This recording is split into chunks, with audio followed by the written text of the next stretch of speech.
Pessoal, vamos lá, pessoal, vamos pensando na prova de amanhã, vamos fazer aqui uma revisão geral, né, para apoiá-los na prova de amanhã. Agora é a hora, gente, de pegar a família, de abraçar, de falar amanhã eu vou conseguir. E para isso, né, o Instituto Daniel Sena, ele permite aqui, né, ele nos pede que venhamos até aqui e façamos uma revisão rápida e geral, né? Cada um dos professores vai fazer isso para ajudá-los na prova de amanhã. E eu escolhi alguns temas aqui para que a gente possa comentar, né? E prepará-los ainda um pouco mais para o efetivo concurso amanhã, tá bom? Nós vamos começar aqui, gente. Eu escolhi licenciamento, tá? Vou falar um pouquinho sobre registro e licenciamento para vocês. Desci aqui só para pegar uma caneta. Vamos lá.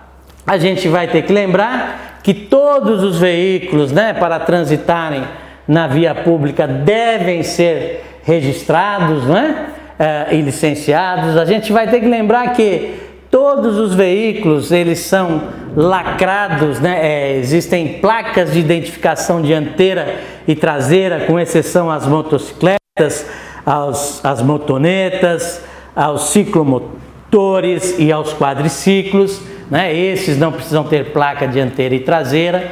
As placas traseiras são lacradas no veículo, a gente sabe disso, né? O certificado de registro e licenciamento, ele vai acompanhar o veículo, né, enquanto ele for de sua propriedade.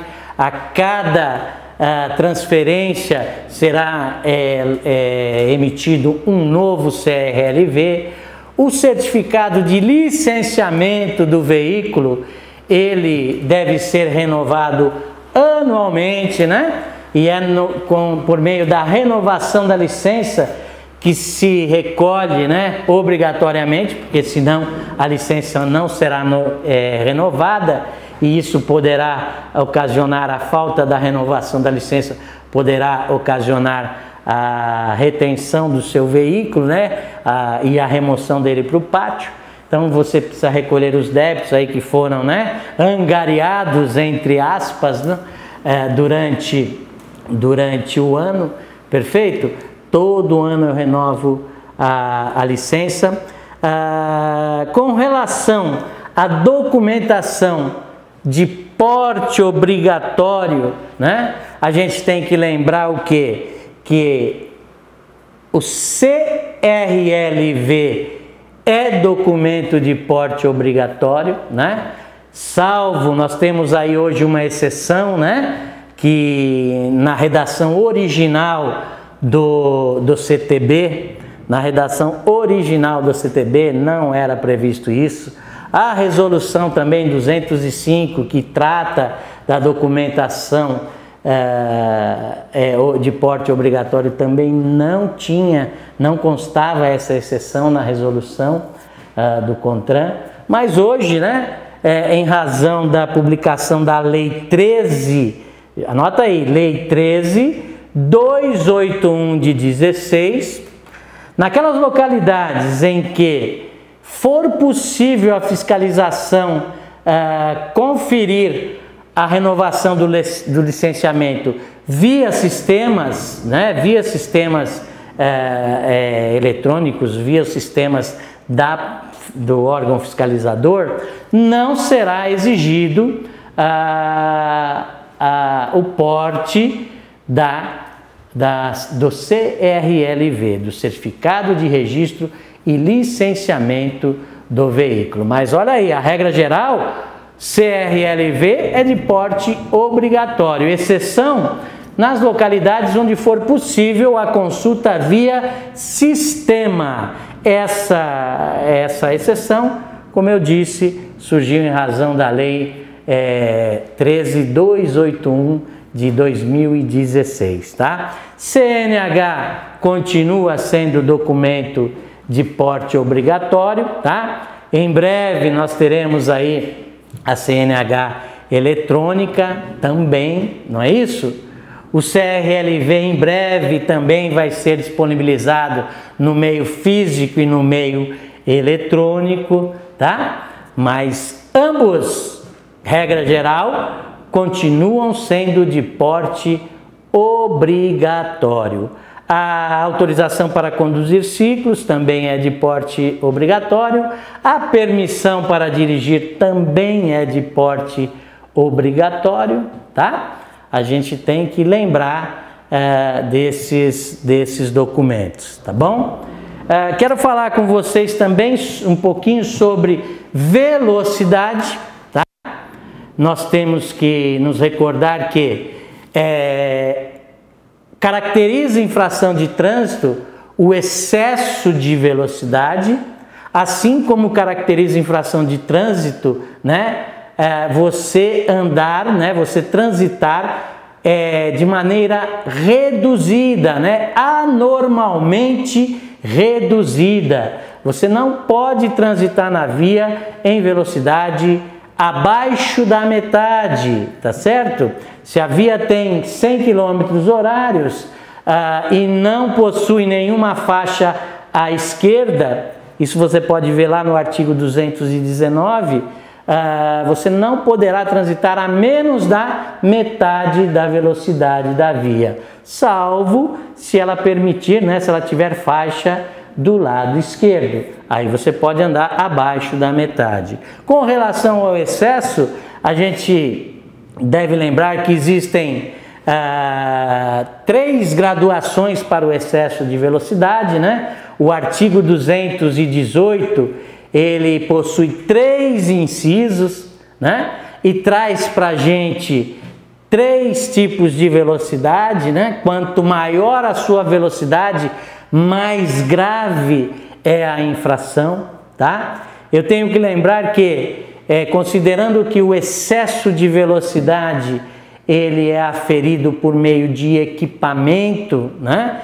Existe na resolução 396, existe a forma, né? Em que vai ser considerada a velocidade. Na resolução 396 existe um anexo que me traz um índice, né?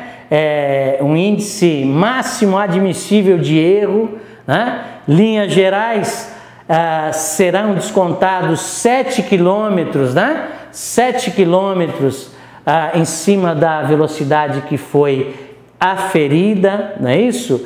Em cima da velocidade que foi verificada, medida. Então, se você passa pelo radar a 100 km horários, né, a velocidade considerada para lavrar a autuação será 93. Desconta-se 7 km, tudo bem? Isso em razão da tabela de erro máximo admissível. O artigo 218, voltando, ele se divide em 3. Você tem no artigo 218, né? Você tem aqui no artigo 218, vamos ver aqui, ó, artigo 218, que trata da velocidade. Você tem um 1 para velocidades, né? Para velocidades em até 20%, tá? Em até 20%. Aqui nós estamos com uma infração média, tá? Tudo bem? Aí você tem o inciso 2, por isso que eu falo que quanto maior a velocidade, mais grave é a sua infração, né? Beleza? Aí eu tenho aqui velocidades no inciso 2, né? Veja, em mais de 20%, até 50%. Aqui a infração, né? Aqui a infração, ela fica uma infração grave, tá? Aqui ela fica uma infração grave, perfeito? Esse em até 20, em até 50, em mais de 20, perdão, em até 20 em relação ao quê? a velocidade máxima indicada para a via, tá certo? Você tem que ter lá uma placa R19 para poder calcular se o excesso aferido, né? Se o excesso aferido, já contado o índice que chama-se, entre aspas, né? Índice de tolerância, mas é o índice máximo admissível, né? De erro, para ver se não foi em um excesso até 20% a mais, se foi mais de 20% até 50% a mais daquilo que era permitido, e no terceiro, né, que é a mais grave de todas, que vai transformar a conduta numa infração gravíssima, né? Eu vou ter aqui a velocidade, o inciso 3 do artigo 18, velocidade em mais, tá? Em mais superior a 50% da máxima. Aqui virou uma infração gravíssima, tá? Aqui virou uma infração gravíssima, né? Penalidade de multa 3 vezes, tá? E direto suspensão do direito de dirigir, tá bom? A infração em mais de 50%, ela já tem como uma das penalidades a suspensão do direito de dirigir, tá bom? Queria falar isso para vocês com relação à velocidade. Quero ainda, eu anotei aqui, né? Eu anotei aqui para falar para vocês a questão do transporte, né? Do transporte de menores em veículos automotores, né? Nós estudamos essa resolução, mas é uma resolução que eu reputo importante. Eu creio que vai sim, alguma coisa dela vai ser objeto aí de questionamento para vocês, tá? E eu tenho que lembrar o que com relação ao transporte de menores. Primeira coisa, tá? Obrigatoriedade do cinto de segurança para todos os ocupantes de veículo. Todos os ocupantes de veículo devem fazer uso do cinto de segurança. Tudo bem? Aí, o que eu tenho que lembrar mais dessa resolução? Tá? Agora, com a questão da resolução em si. Menores de 10 anos devem ser transportados nos bancos traseiros, fazendo uso do cinto ou então de um sistema de retenção equivalente, tá, gente?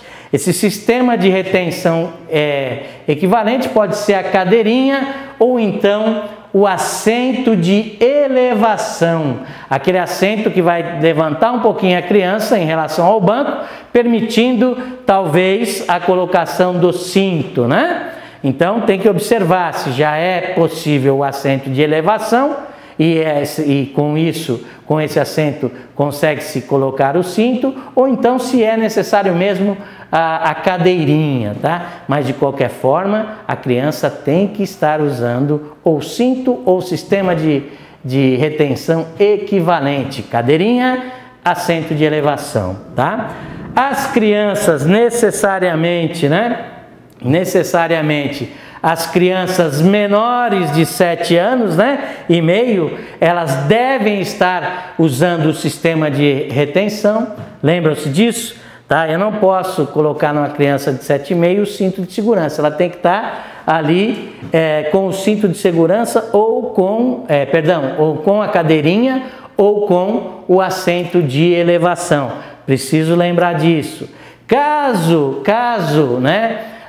eu tenha que levar 3 crianças, não é isso? Se eu tenho 3 crianças, eu vou colocar as 3 lá atrás. Mas e se eu tiver que transportar 4 crianças, A quantidade de crianças é superior à capacidade nominal do banco traseiro. Como que é feito? Como é que eu faço? Eu não levo a 4ª criança? Não, eu vou pegar a criança maior, não é isso? Tá certo? Eu vou pegar a criança com maior compreensão física, tá? e colocá-la na frente. E lá na frente ela vai usar também sistema de retenção equivalente ou cinto de segurança. Tá certo, gente? E aí eu posso levar as outras 3 atrás normalmente. E se meu carro não tiver bancos, né, traseiros, como faz? Não transporto criança? Transporto criança, claro que transporto, né? E a criança vai ser levada na frente. Se for veículo com bancos dianteiros separados, né, individuais, não dá para a mamãe ir junto, né, e nem mais ninguém. É só o condutor e a criança. Se for um veículo que é equipado somente com banco dianteiro, mas o banco inteiriço que a gente fala, né, e não individual, aí dá para levar a mãe ou um outro passageiro ali do lado, desde que a criança esteja utilizando o sistema de retenção ou o cinto de segurança, tá? Perfeito? Então os pontos principais aí dessa resolução são esses. Espero que vocês se recordem. Eu anotei aqui também para falar com vocês sobre embriaguez, né? Pô, embriaguez é um assunto interessante, é um assunto que eu também penso que será objeto, né, de questionamento. E o que eu tenho que lembrar da embriaguez? Vários pontos importantes aí, né, gente, referente à embriaguez. Primeiro que a conduta de dirigir embriagado, ela pode gerar uma penalidade administrativa, não é isso? Uma penalidade administrativa, eu posso ser autuado e posso posteriormente, né, essa autuação ser convertida em penalidade de multa, tá certo? Em penalidade de suspensão de carteira. E a minha conduta de dirigir embriagado, paralelamente, pode ser considerada também o quê? Um crime de trânsito, né? Crime de trânsito previsto lá no artigo 306 do CTB. Vamos lembrar que o CTB tem, né, uma parte específica para as condutas interpretadas, entendidas como criminosas em relação ao trânsito, tá? E o primeiro crime de trânsito, né, dos crimes em espécie, começa lá no 302, no homicídio. Então, voltando aqui para a embriaguez. Então, da minha conduta, ela pode originar uma infração ou um crime, né? E pode, veja, gerar conjuntamente os dois. Vai depender do quê? O que eu tenho que lembrar, hein, gente? Na resolução que trata, né? Na resolução que trata da embriaguez, eu tenho que lembrar também que existe uma tabela, um anexo, que trata do índice máximo de erro, né, admissível, tá? Lembra bem disso, hein? Enquanto na velocidade desconta-se 7 km, aqui na embriaguez nós vamos descontar 0,4, né? 0,4 dentro do índice aferido, 0,4, tá? Eu tenho que lembrar que para a constatação da embriaguez, tá? Para a constatação da embriaguez, será necessário, tá? Isso no bafômetro, hein? Esse desconto de 4 é no bafômetro, no teste do etilômetro, tá bom? Bafômetro, etilômetro, lembre-se disso. Para a constatação por meio de retirada de sangue, né? Eu não tenho esse desconto, tá bom? Tudo bem? Na constatação do bafômetro é que é descontado o 0,4. Veja, utilizado o bafômetro, tá? Só caracterizará o crime quando o índice for de 0,30, já descontado os 4. Então veja, o que o bafômetro verificou? Verificou 34 mililitros, né, por litro de sangue.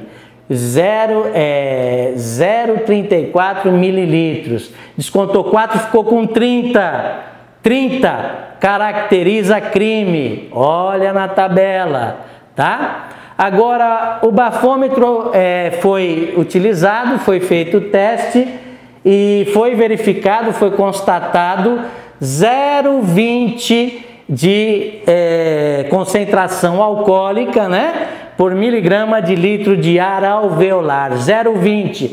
Desconta 4, vai dar o quê? 20 menos 4, 0,16. Não tem crime, mas permanece a infração. A partir do 001, considera-se infração de trânsito, tá? 000 não tem infração. 001, já descontado os 4, considera-se infração de trânsito. Crime, utilizado o bafômetro, 0,30, já descontado o 0,4, tá? Considera-se crime. Então, aquele que ao ser submetido ao teste de bafômetro, a concentração de álcool, né, foi de 0,30, ele vai responder administrativamente, infração de trânsito, e vai responder criminalmente, tá? Não esqueçam disso. Eu tenho que me lembrar que o bafômetro, né, que a embriaguez pode ser constatada por outros exames. Eu tenho que me lembrar que não é só o álcool, tá? O bafômetro vai ser especificamente para o álcool, mas às vezes o motorista, ele está conduzindo e fez uso de outro tipo de droga psicoativa, né? Que causa dependência e interfere na condução, tá? Isso pode ser verificado por meio de exame de laboratório, tá certo? Tenho que saber também que a constatação da incapacidade para conduzir pode se dar por meio de exame de sangue, exame de laboratório.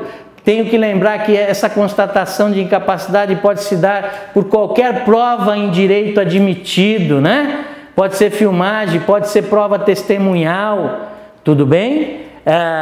Pode ser a constatação da embriaguez, pode ser verificada em razão da observância do agente fiscal que vai lavrar um auto, tá certo? Que vai lavrar um auto e aí ele vai fazer um auto de constatação para poder lavrar um auto de infração, tá? É assim que a embriaguez pode ser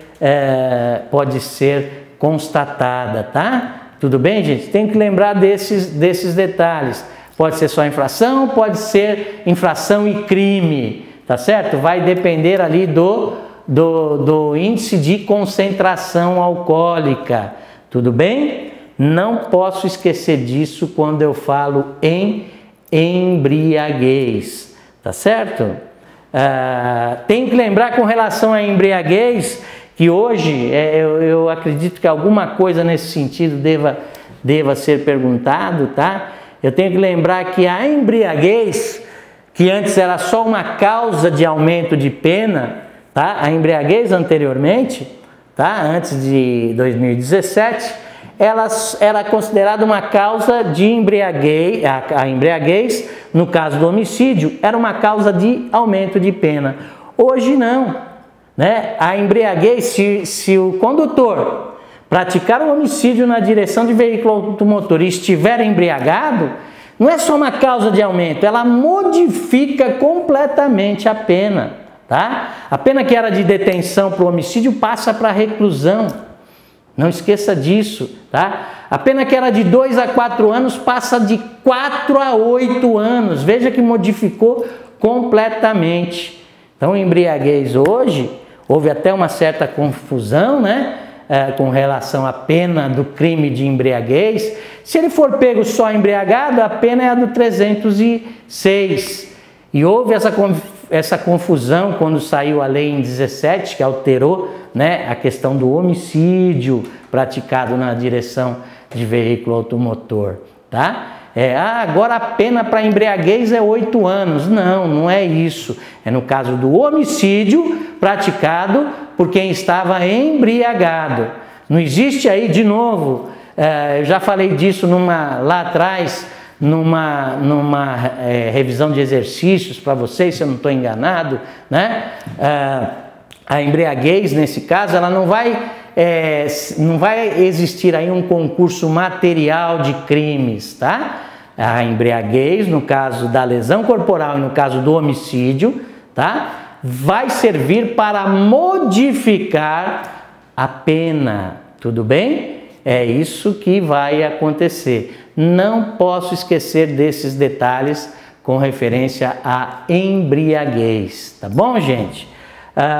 Eu anotei aqui também para falar para vocês um pouquinho sobre suspensão de CNH, né? E cassação, tá certo? Com relação à suspensão da CNH, a suspensão da CNH ela se dará quando o agente atingir a 20 pontos. Muita gente confunde, acha que é mais de 20 e essa afirmação não é verdadeira, tá? Eu fico sujeito a responder um procedimento administrativo para suspensão da minha CNH quando eu atinjo a 20 pontos. Se eu chegar nos 20, eu posso responder um procedimento para suspensão da carteira, tá? Tudo bem? Outra forma de ter a minha carteira suspensa é em razão da prática de algumas infrações que estão aí descritas no CTB, a partir do artigo 161, né? Que a prática isolada daquela determinada infração, ela já sujeita, né, o infrator à penalidade de suspensão, tá? Então são duas formas, ou pelo cometimento de uma infração determinada, que tem como pena a suspensão, além da multa, ou pela prática, né, de infrações que, somando-se os pontos, atinja a 20, tá? Então eu só posso ter 19 pontos. Se eu chegar a 20, me sujeitei ao procedimento, tá? De suspensão. Tudo bem? Eu não posso esquecer disso. Eu tenho que me lembrar também que com relação à suspensão de carteira,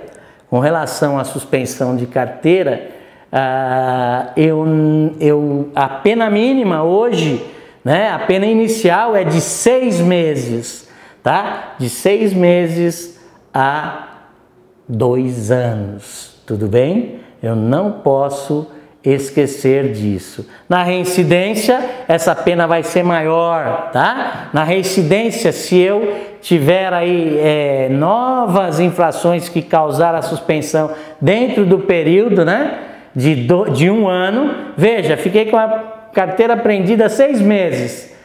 Nos outros 6 meses eu já cheguei a um novo processo de suspensão. Vou ter a pena maior, tá? Dá uma olhadinha, é legal você se der tempo, que agora não vai dar mais, né, gente? Mas eu espero que vocês tenham estudado isso e se lembrem no dia de amanhã, né? Artigo 261, suspensão, tá? Eu tenho que lembrar também que cassação, né? A prática de determinadas infrações, a reincidência de determinadas infrações pode gerar a cassação da minha carteira, né? Eu não posso esquecer disso, tá certo? Eu tenho que lembrar também que dirigir com a carteira suspensa, né? Se eu for flagrado dirigindo com a carteira suspensa, eu posso me sujeitar a um procedimento de cassação de carteira, né? Eu não posso esquecer que a suspensão, ela me tira o direito, o Estado que me concedeu o direito me retira esse direito, né, por um determinado prazo, e eu vou cumprir esse prazo, depois eu vou voltar a dirigir normalmente, eu tenho que entregar minha carteira e depois eu vou lá e retiro a minha carteira, tá? Já com a cassação é diferente. Eu tenho que lembrar que, com relação à cassação, que a cassação, ela cassa, ela retira em definitivo aquele direito que eu tinha de dirigir. Se eu quiser dirigir novamente, isso, né, administrativamente falando, eu tenho que aguardar 2 anos e após 2 anos, né, da cassação, eu vou ter que me submeter a todos os exames novamente, tá? Por um detalhe, eu vou tirar a carteira na categoria, tá, que eu tinha anteriormente, tá certo? Mas a cassação retira o direito de dirigir em definitivo e somente depois de 2 anos da carteira cassada eu me submeto a novos exames. É como se eu não tivesse carteira, tá? Não posso esquecer. Com relação à cassação, também não posso esquecer que existe a cassação administrativa, tá? Aplicada pela autoridade de trânsito, pelo diretor do Detran, que foi quem expediu minha carteira, e tenho a cassação aplicada pelo juiz, tá? O juiz de direito, que pode aplicar, pode cassar a minha carteira em razão da prática, né, do cometimento de infrações de trânsito, tá certo? Não posso esquecer que existe a cassação administrativamente e a cassação aplicada pelo juiz, a cassação em decorrência da prática de crimes de trânsito, tá certo? Não posso esquecer. Com relação a recursos, né? Eu queria falar para vocês também lembrarem que existem 3 momentos distintos, tá? 3 momentos distintos para que a gente possa efetivamente efetuar uma defesa, tá? Em relação ao cometimento das infrações, tá? Eu tenho a defesa de autuação, lembra-se disso? Eu tenho um momento de defesa de autuação, que eu me defendo quando chega a notificação de autuação na minha casa. Aí depois eu tenho um segundo momento, que é o momento do recurso administrativo em primeira instância, tá? Que eu me defendo em razão de uma penalidade que chegou na minha casa. Primeiro documento que chega na minha casa é a notificação de autuação. Depois chega uma notificação de penalidade. Da notificação de penalidade, abre um prazo para que eu exercite o quê? O meu direito de defesa à penalidade ali já foi imposta. Eu já fui multado. Vai vir um prazo para que eu pague a multa, que é o mesmo prazo para que eu interponha o recurso. Na defesa de autuação, eu vou apresentar a defesa. Também vem um prazo, tá? E na terceira possibilidade, no terceiro momento de me defender, é o que nós chamamos de recurso administrativo em segunda instância, tá? Previsão lá no artigo 288 das decisões da JARE, cabe recurso, tá? Cabe recurso. Regra geral no recurso de segunda instância, eu tenho que me lembrar o quê?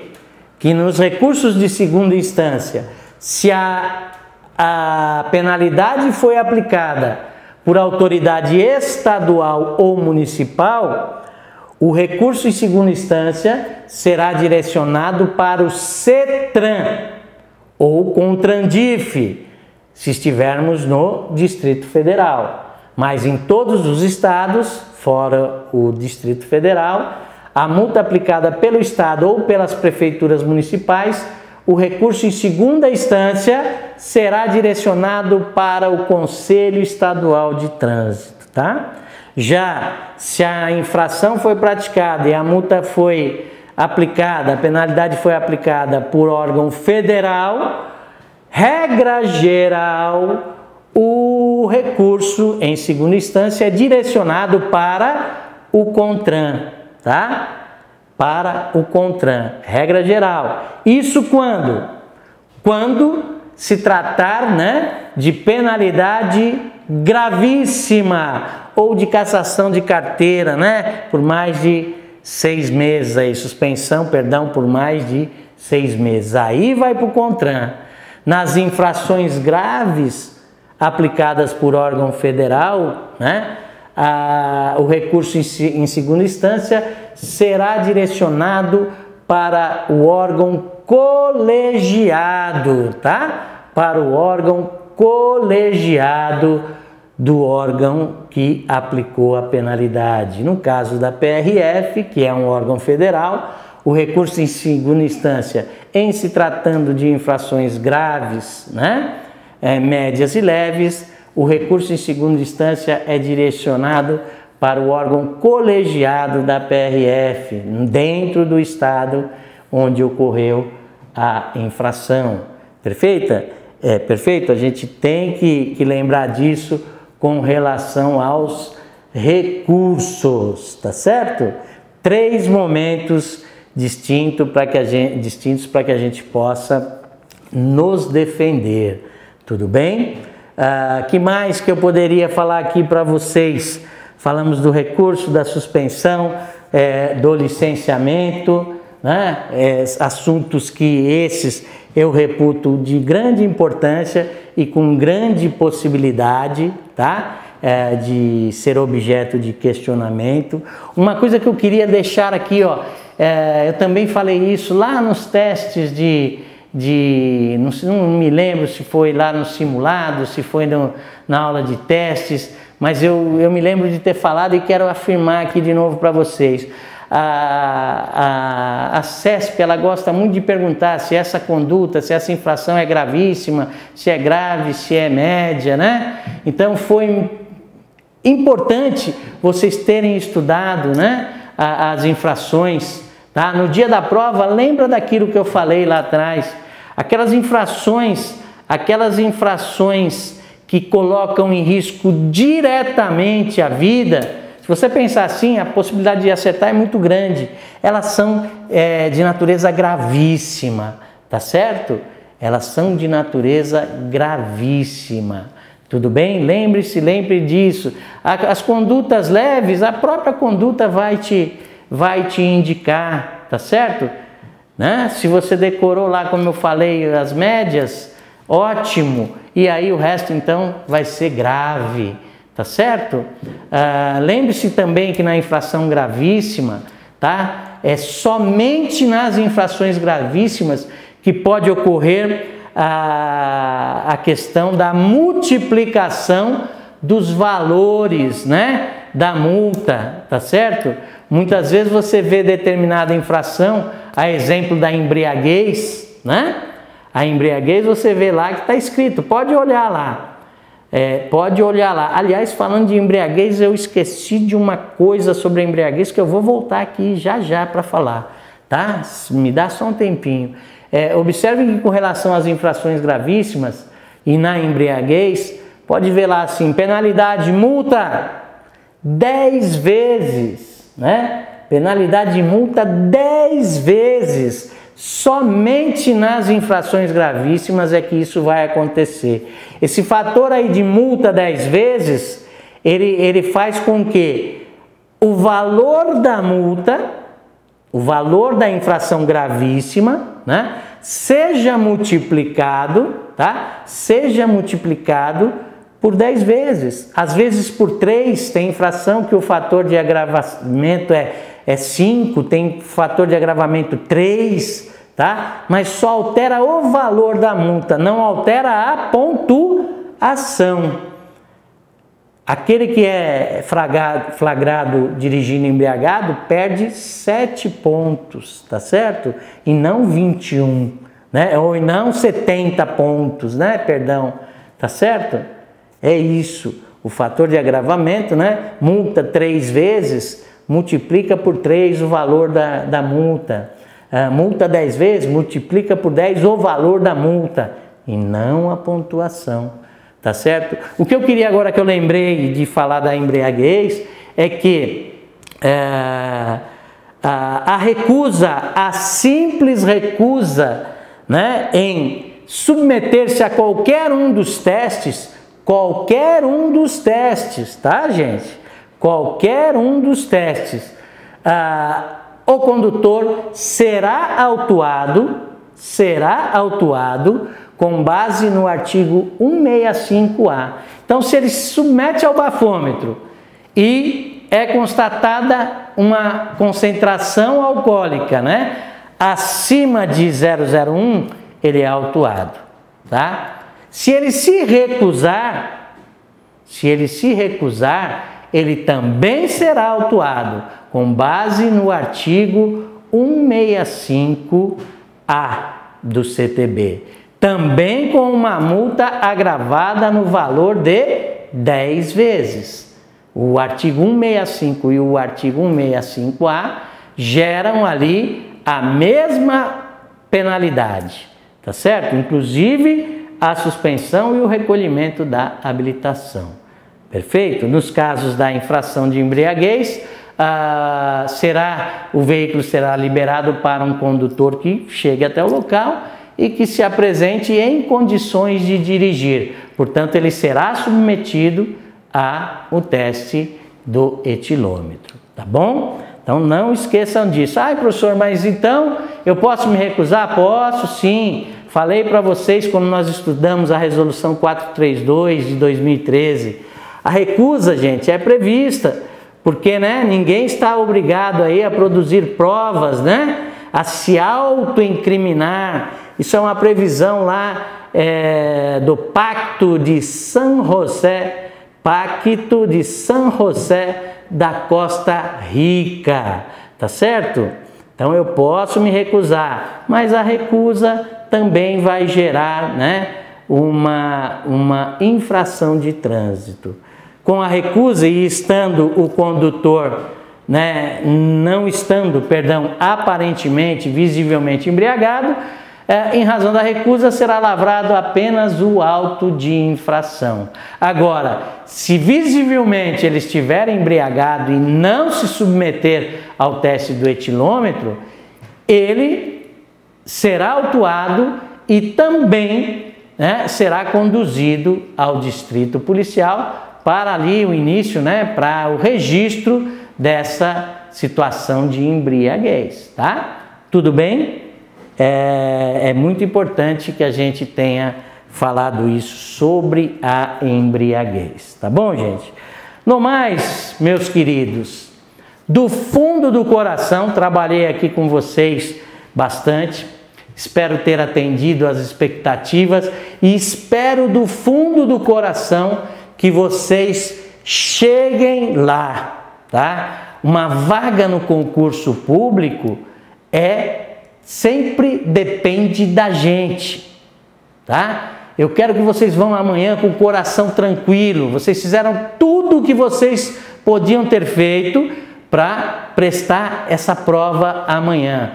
Respirem fundo, beijem as crianças, beije a esposa, fala, vou voltar com a aprovação, não é isso? Lembre-se aqui, próxima parada, nomeação. Não é isso? É isso que eu espero de vocês, gente. Espero sim encontrá-los na formação. Quem sabe seja instrutor de vocês na formação, tá? Torço infinitamente para que vocês sejam aprovados, tá?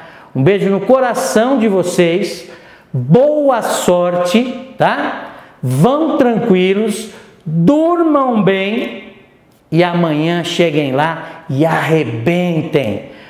Ponham para fora tudo aquilo que vocês estudaram, tá certo? Essa vaga vai ser sua, tá bom? Um grande abraço e um beijo no coração de todos vocês.